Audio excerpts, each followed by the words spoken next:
Assalamualaikum warahmatullahi wabarakatuh. Alhamdulillah, puji dan syukur senantiasa kita panjatkan pada Allah Subhanahu wa taala yang telah memberikan kita kesempatan untuk bisa berpikir kritis dan juga menjadikan agama ini tumbuh atau berdasarkan daripada mikir. Dan salat dan salam semoga tercurah dan terlimpahkan pada Rasulullah Muhammad sallallahu alaihi wasallam, suri tauladan yang mengajarkan kepada kita bagaimana memosisikan akal kita agar kita menjadi manusia yang benar-benar beruntung. Teman-teman sekalian yang dirahmati Allah, ini disclaimer dulu yang pertama, video ini bukan dibuat untuk siapapun, bukan dibuat untuk menyanggah ataupun bukan dibuat untuk kayak menjadi mengkritik ataupun apapun, enggak. Ini adalah satu video memang betul mungkin adalah reaksi daripada beberapa pertanyaan-pertanyaan yang ditanyakan ke saya. Terus juga kayak beberapa video-video yang kemudian juga aku lihat, dan mudah-mudahan ini menjadi sebuah video yang akan memberikan seperti biasa sebuah panduan berpikir atau sebuah minimal sebuah komparasi berpikir supaya teman-teman juga bisa ngerti seperti apa pandangan saya secara pribadi mungkin terhadap beberapa pembicaraan-pembicaraan yang sedang terjadi. Jadi gini teman-teman sekalian, pertama-tama kesyukuran aku secara pribadi terhadap Islam itu adalah ketika Islam itu benar-benar menjadi sebuah agama yang memberikan kebebasan berpikir pada manusia. Ini yang pertama.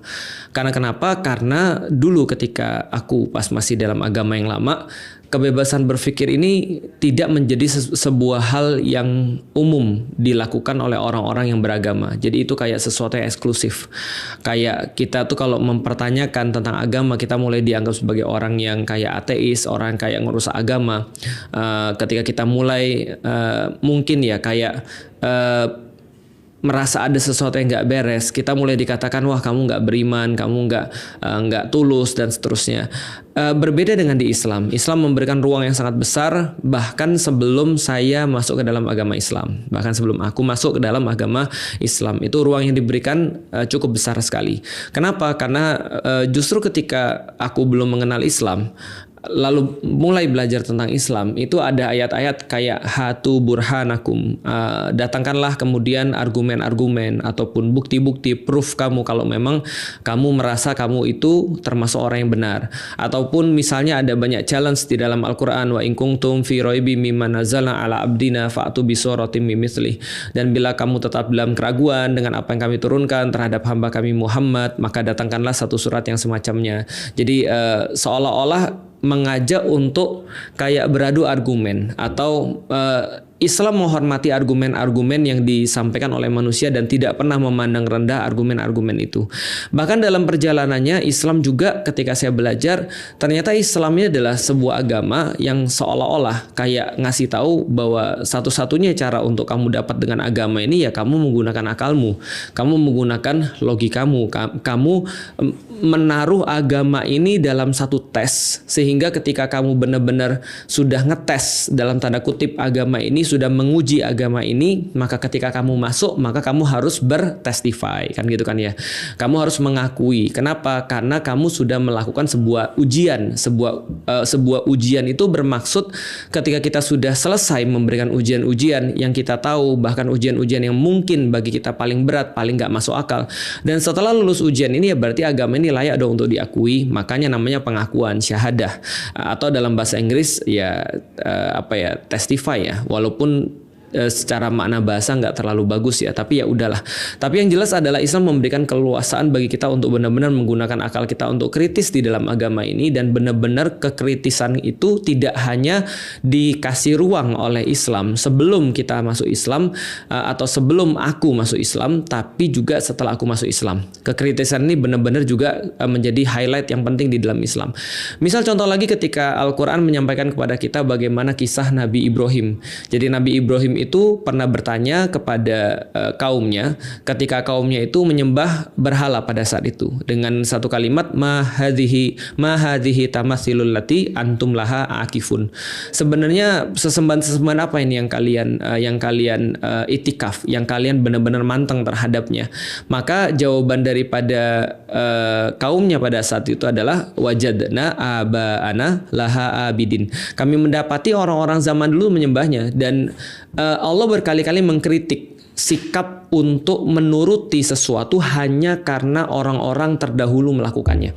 Jadi Islam kayak menolak status quo bahkan dalam pemikiran. Islam selalu menguji dalam level yang paling ekstrim bahwasanya kalau kita mau percaya pada satu hal, it's better be a reason for it. Itu harus karena ada satu alasan yang memang benar-benar itu adalah sesuatu yang jelas, sehingga ketika kita percaya kita nggak cuma asal percaya, tapi benar-benar kita meyakini, kita percaya karena memang ada reason, ada sesuatu yang kuat, seolah-olah itu kayak sebuah pohon yang punya akar dan akarnya itu ketanam benar-benar kokoh sehingga dia bisa menjadi landasan bagi kita untuk berdiri. Jadi kayak ya standing position gitu maksudnya. Nah itu adalah perlu kita ketahui tentang Islam. Jadi Islam tidak pernah melarang orang untuk berpikir kritis dan tidak pernah melarang orang untuk bertanya tentang apapun tentang Islam, terkhusus dalam perkara-perkara akidah. Bahkan menjadi seorang muslim pun kita juga tidak berhenti untuk berpikir kritis. Kita tetap boleh mempertanyakan tentang benar nggak sih Allah itu adalah Tuhan. Kita tetap boleh bertanya benar nggak sih Nabi Muhammad itu adalah seorang nabi. Kenapa nabinya nggak yang lain aja, misalnya kayak Nabi Isa yang lebih banyak disebut di dalam Al-Quran, atau Nabi Musa yang lebih banyak lagi disebut di dalam Al-Quran, atau nggak nabi yang lain yang mungkin lebih keren. Kita terus menerus untuk men-challenge diri kita, itu boleh di dalam Islam, dan itu bukan sebuah aib. Karena ketika kita mempertanyakan why, maka ketika kita bisa menjawabnya dengan reason, maka itu akan menjadi sebuah keyakinan yang lebih kuat. Maka mempertanyakan sesuatu di dalam perkara akidah ini menjadi boleh di dalam Islam. Yang justru tidak boleh adalah setelah kita beriman, kita mempertanyakan syariat. Nanti kita akan bahas sampai di situ mungkin kapan-kapan, tapi nggak di kali ini. Oke, kalau gitu kita masuk. Kalau gitu boleh nggak kita bertanya-tanya apa sih gunanya kita bisa kayak sekarang dipertanyakan banyak orang ya. Kita langsung menuju kepada satu applyingnya aja. Boleh nggak bisa kita bertanya, emang apa sih gunanya untuk menghafalkan Quran? Emang sepenting itu menghafalkan Quran? Emang nggak wasting kognitif kita ya, kemampuan kognitif kita untuk mempelajari Al-Quran atau menghafalkan Al-Quran? Sekarang sudah ada handphone kok, kita bisa buka aplikasi mana aja, bahkan kita bisa install 5 aplikasi Al-Quran sekaligus, lalu kemudian semuanya bisa benar-benar dibuka dengan apa yang kita perlu. Ini zaman modern, bukan zaman Nabi gitu kan ya. Zaman Nabi itu semuanya mungkin tidak tercatat di apps dengan baik. Mungkin kalau dicatat pun cuma di pelepah kurma ataupun ditulis di kain ataupun apapun. Enggak, ini udah nggak perlu lagi zaman sekarang. Zaman sekarang tuh Al-Quran sudah benar-benar mudah banget diakses, terus ngapain dihafal. Dan orang-orang yang nggak orang-orang yang ngafal juga nggak seistimewa itu kok. Nah, kalau ada yang ngomong begini, pertama-tama saya sampein ya boleh-boleh aja, nggak ada masalah.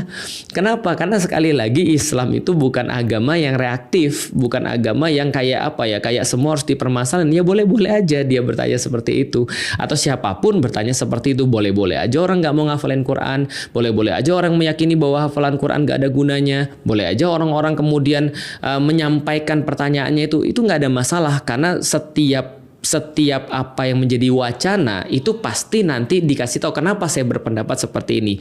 Nah, karena dengan dasar yang sama, boleh juga kita juga mengatakan sebenarnya perlu banget untuk menghafalkan Al-Quran dan berharga banget, worth it banget untuk bisa menghafalkan Al-Quran, dan itu yang coba untuk disampaikan oleh para ulama-ulama di zaman dulu, termasuk orang-orang di zaman sekarang.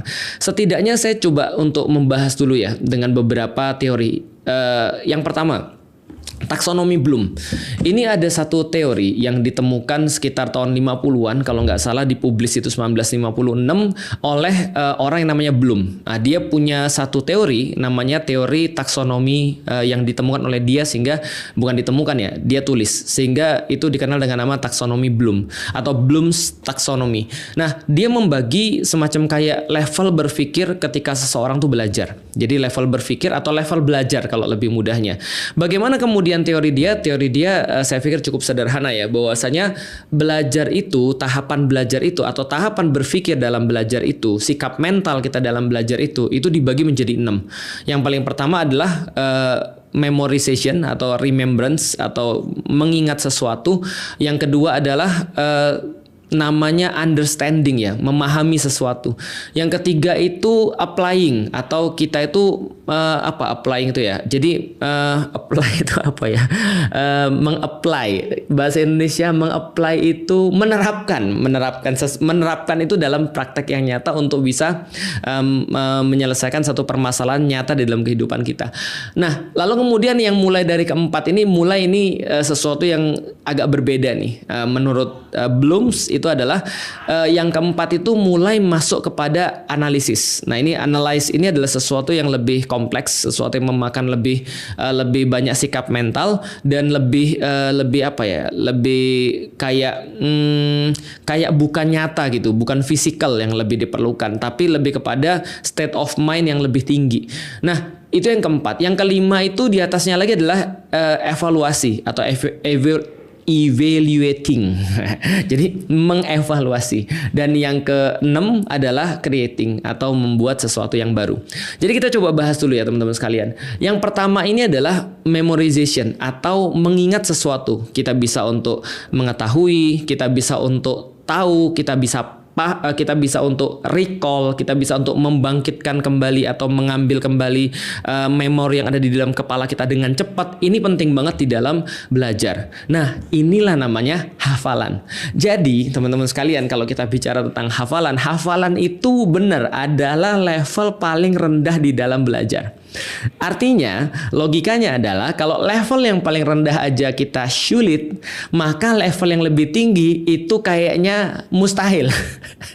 Jadi kalau ngafal aja kita itu agak males gitu kan ya, kayak saya gitu ya. Itu agaknya kalau memahami setengah-setengah tuh. Nah, itu kayak saya juga tentunya.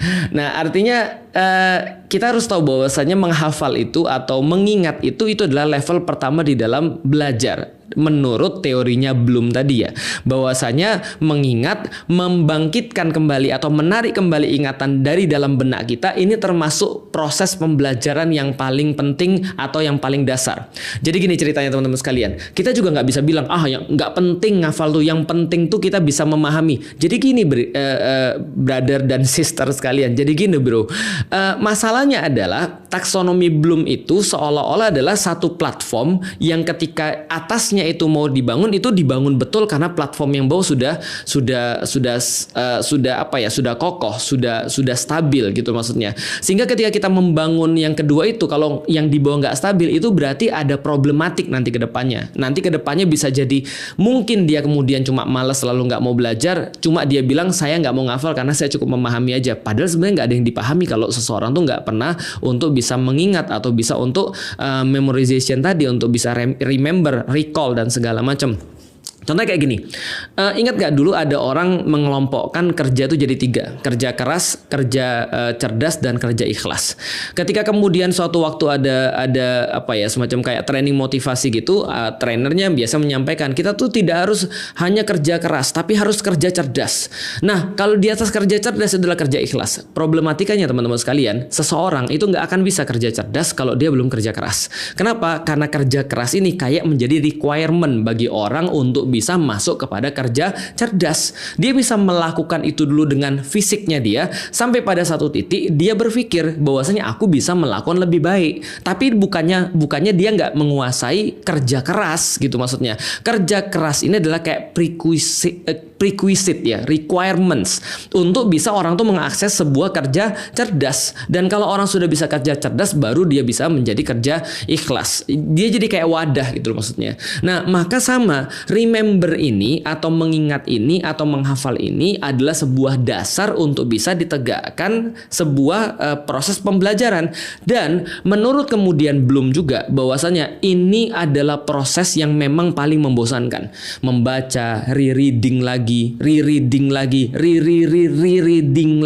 belajar lagi, membaca lagi, mengingat lagi. Bahkan sebelum kita ngerti ini apa sih maksudnya. Ingat gak dulu pas kita belajar matematik, kita belajar sin, cos, tan, kita cuma ngafal gitu kan ya. Lalu kemudian kita belajar tentang masalah algoritma, kita belajar tentang trigonometri, kita belajar tentang limit dan segala macam. Berapa banyak semua kayak formula, rumus yang kita hafal, yang kita nggak ngerti ini sebenarnya apa. Tapi hafalan ini menjadi sebuah dasar, karena di dalam hafalan itu terdapat sesuatu yang bersifat rigid, sesuatu yang bersifat kayak terus-menerus kita lakukan. Nah, ini pelatihannya susah.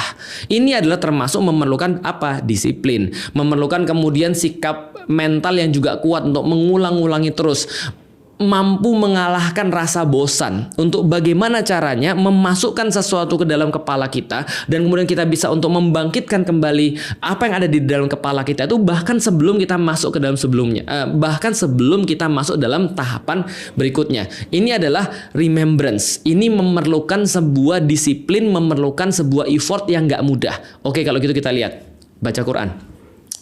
Menghafal Quran. Saya selalu punya sebuah respect terhadap orang-orang yang menghafal Quran, respect pokoknya. Termasuk kepada siapapun yang menghafal Quran, meskipun apapun yang mereka lakukan. Apakah mereka kemudian gak kerudungan? Apakah kemudian mereka itu tidak Islam bahkan? Atau bahkan mereka itu masih banyak maksiat? Atau bahkan mereka itu ngafal tanpa tahu apa yang dihafalin? Saya tetap respect. Apa yang saya respect? Yang saya respect adalah maunya dia, atau kemauan dia yang besar, atau usaha dia yang melibatkan terus-menerus mengulang. Karena yang namanya menghafal itu punya rumus mengulang-ulang. Itu sudah pasti ngulang-ulang. Misal contoh, aku pernah lihat, pernah dengar ada seorang hafiz ngajarin orang kemudian untuk menghafal Quran. Itu caranya adalah 7 kali dibaca sehari, dan setiap kali baca itu diulang 14 kali. Ada yang diulang 40 kali sampai kemudian itu masuk ke dalam dada, sampai kemudian itu benar-benar menjadi otomatis kemudian kita hafalkan. Minimal aku benar-benar respect pada usaha mereka, efforts mereka. Sama kayak ketika kita jadi gini nih ya, ini bukannya nunjukin apapun ya, tapi aku kan baru karena kemarin problematika pinggang sih, aku baru belajar untuk angkat beban.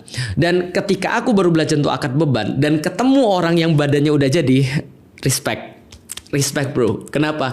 Nggak peduli siapapun Anda, agama apapun Anda, atau Anda mau sekolah apapun, tapi kalau Anda badannya jadi, itu berarti pasti bukan dari lahir.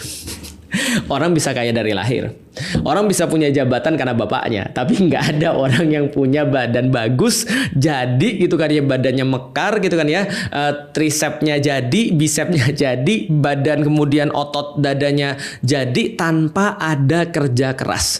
Kebayang tuh dia ngalahin kemudian keinginannya untuk mager, tidur, nontonin Instagram, atau misalnya dia nontonin TV, ngelihat makanan ngiler, dia tetap nggak makan, dia rutin pergi ke gym, bayar gymnya, semua itu bikin saya respect bro. Artinya adalah apa?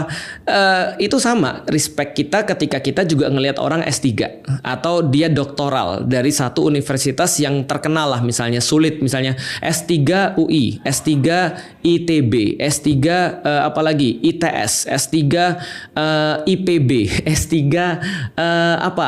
UGM dan segala macam. Kita respect. Kenapa? Karena kita kebayang effortnya itu seperti apa. Apalagi doktor dari Al Azhar. Kita ngerti banget dan kita respect. Minimal kita respect karena effortnya. Ya karena kenapa ya? Ya by the way, aku belajar Quran. Aku mencoba untuk menghafal Quran. Aku mencoba untuk angkat beban. Aku mencoba untuk belajar di kuliah, tapi tidak bisa sampai di titik mereka. Maka kita respect dengan mereka. Jadi artinya dari segi itu aja kita sudah bisa tahu bahwasanya ada kualifikasi yang sangat luar biasa baru pada fase pertama taksonomi Bloom ini. Jadi untuk mengingat aja, menghafal aja itu luar biasa. Itu yang pertama. Yang tahapan kedua, understanding. Understanding ini adalah memahami sesuatu. Jadi gini teman-teman sekalian, yang saya pahami, kita itu punya tempat storage, tempat penyimpanan, dan teman-teman tahu bahwasanya kalau komputer aja itu beda hard disk biasa sama HDD ya kalau nggak salah, HDD sama SATA itu beda. Katanya ada lagi yang lebih cepat daripada SATA, nggak tahu deh. Pokoknya aku cuma ngerti konsepnya aja. Hard disk itu berbeda-beda. Yang jelas lebih cepat dia untuk narik data dari hard disknya itu, lebih cepat dia untuk narik data dari storage-nya itu, mohon maaf, maka semakin mahal dia. Maka kalau seandainya ada yang kemudian read sama write-nya itu lebih tinggi, maka harganya pasti jauh lebih mahal. Untuk satu penyimpanan yang sama itu bisa 2-3 kali lipat. Untuk kecepatan penarikan, otak manusia itu bekerja kira-kira sama. Kalau andaikan kita menganggap bahwasanya informasi-informasi yang kita simpan di dalam kepala kita itu kayak sebuah bahan makanan, maka makanan apa yang bisa kita buat atau makanan apa yang kita bisa masak tergantung bahan-bahan apa yang ada di dalam kulkas, bahan-bahan apa yang ada di dalam storage. Kalau bahannya cuma satu, ya berarti masakannya nggak terlalu akan banyak dibandingkan dengan orang yang punya bahan 15 atau bahan 20 atau 100 bahan. Dia bisa infinite resep yang bisa dia masak. Nah, understanding bekerja dengan cara seperti itu. Apa yang mau kita pahami kalau kita nggak tahu apa-apa? Apa yang mau kita pahami kalau kita tuh nggak pernah nginget apa-apa gitu loh maksudnya. Nah, itulah kenapa orang-orang itu kalau sebelum melakukan segala sesuatu, ya dia better untuk banyak baca, dia better untuk banyak tahu, dia better untuk banyak mengumpulkan informasi, karena ketepatan daripada proses-proses selanjutnya sangat bergantung pada informasi yang dia tahu. Quran juga sama. Artinya adalah kalau ada orang yang nggak pernah tahu seperti apa ayat Quran, ingatnya mungkin setengah-setengah. Kalau nggak salah ya, lalu terus mau apa yang dipahami? Gitu maksudnya. Artinya yang dipahami itu ya berdasarkan apa yang diingat. Makanya taksonomi Bloom itu ngasih tahu bahwasanya memorization atau mengingat itu adalah tahapan pertama. Tahapan keduanya adalah setelah kita ingat kita bisa ngerti. Nah, ciri kita ngerti kalau kita bisa membahasakan ulang, explaining. Kita bisa ngasih tahu orang. Kalau gampangnya gini ya, kita nggak akan ngerti satu ayat sebelum kita bisa jelasin ayat itu sampai orang ngerti kepada anak kecil, kalau nggak orang tua sekalian. Jadi kita bisa tes ya. Misal contoh, kita sudah mengingat misalnya innallaha ma'as sabirin. Sesungguhnya Allah itu misalnya adalah sangat menyukai atau bersama dengan orang-orang yang sabar. Maka kita jelasin tuh arti kata sabar kepada nenek-nenek 80 tahun. Kalau dia udah ngerti, berarti Anda sudah understand.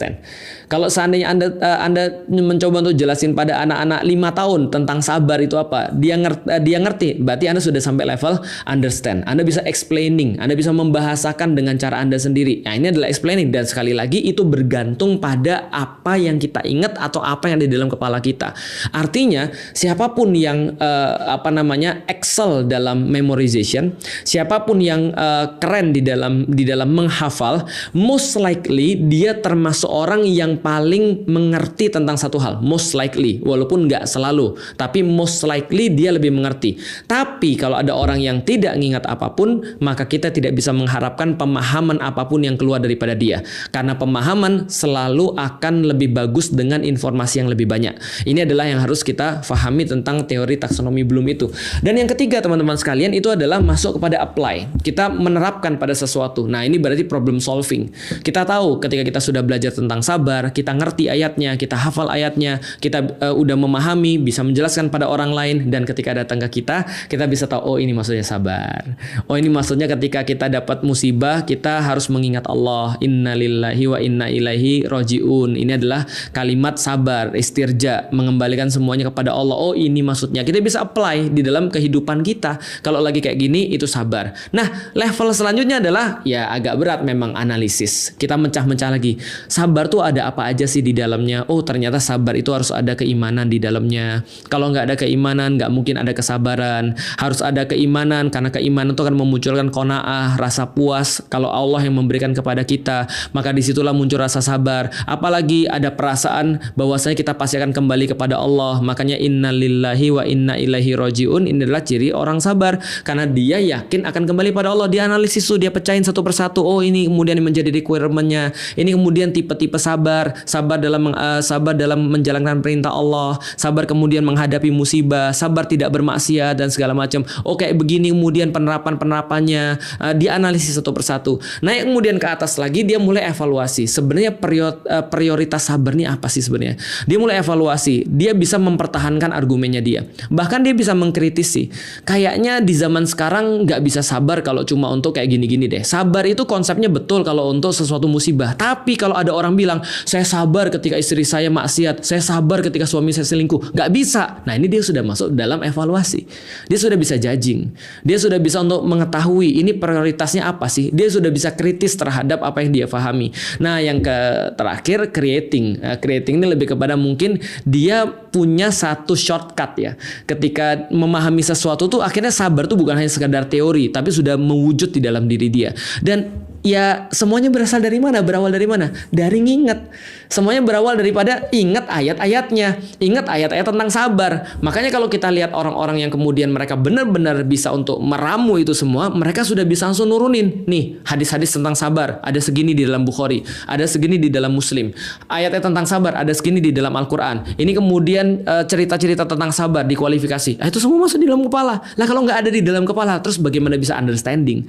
Bagaimana bisa applying? Bagaimana bisa untuk analyze? Bagaimana bisa untuk evaluating? Bagaimana bisa untuk creating? Itu hampir bukan mostly ya, nearly impossible. Itu hampir nggak mungkin. Jadi maksudku tuh gini. Silakan aja kalau mau berkeyakinan apapun, tapi please jangan sampai kita itu justru merendahkan orang-orang yang mereka itu justru menganggap ini ada sesuatu yang sangat mulia.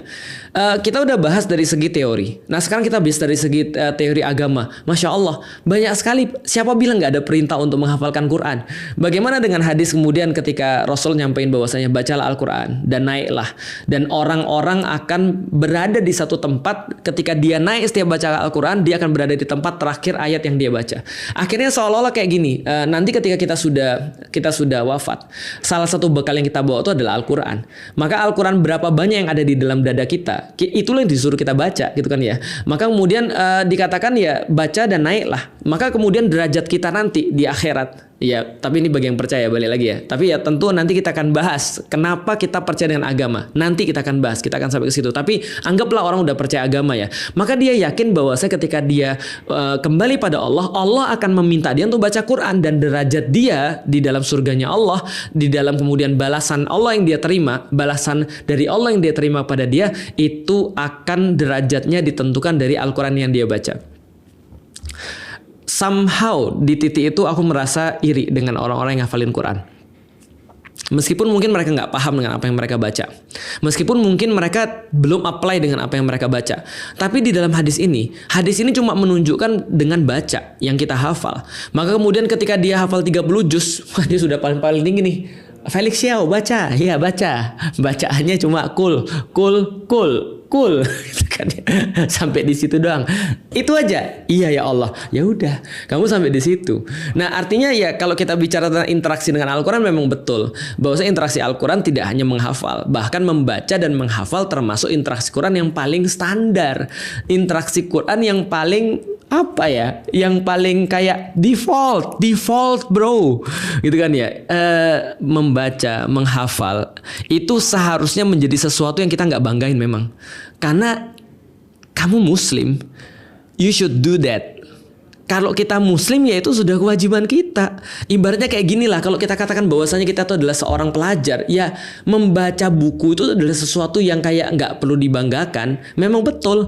Tapi sebagai orang yang kemudian kita ngelihat ada orang effort sampai bisa ngafal, tentu saja kita respect. Seperti yang sudah kita bilang tadi, karena effortnya luar biasa. Walaupun tadi ya membaca dan menghafal harusnya menjadi nature bagi orang-orang Muslim. Nah, tapi teman-teman sekalian, kadang-kadang balik lagi ya. Ini salah satu kritik lagi. Mbok yao gitu kan ya. Mbok yao, ngerti tahu diri.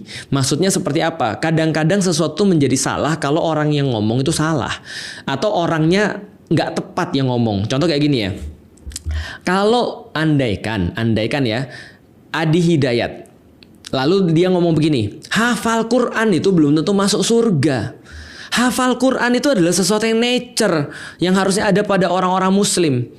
Hafal Quran itu jangan bangga kalau cuma hafal Quran, karena itu baru level yang sangat default bagi Islam. Ya orang semua nggak ada yang protes sih. Tapi coba kalau yang ngomong Felix Xiao tuh misalnya, hafal Quran tuh belum tentu masuk surga. Jangan bangga lu kalau lu menghafal Quran. Ya semua orang bilang lu aja kali males. Ya udahlah kali. Kalau memang lu nggak mau ngafal, kalau lu nggak bisa ya udahlah. Tapi kan ada orang-orang yang mau meyakini itu menjadi bagian sesuatu yang baik, menjadi sesuatu bagian yang istimewa. Dan ya aku pikir kenapa harus dikritik gitu maksudnya. Kenapa harus seolah-olah kita kayak merendahkan atau mengecilkan perkara-perkara itu sampai kemudian kayak meninggikan diri kita sendiri seolah-olah kita paling paham. Nggak perlu kemudian ngafal Quran kalau kita sudah understand. Nggak perlu kita kemudian ngafal Quran kalau sekarang sudah ada aplikasi. Lah kalau aplikasinya hilang, nggak perlu kita ngafalin Quran karena sekarang zamannya sudah berbeda. Ya udah sih, kalau memang kamu berkeyakinan seperti itu, kenapa kamu harus ngerendahin orang lain? Atau setidaknya membuat orang lain merasa bahwa apa yang dia lakukan tuh kayak kecil. Ingat gak sih kayak dulu orang ngomong child free gitu kan ya? Ya kalau kamu nggak mau punya anak ya udah. Tapi jangan bilang kemudian orang-orang yang punya anak itu adalah orang-orang yang otaknya stunting.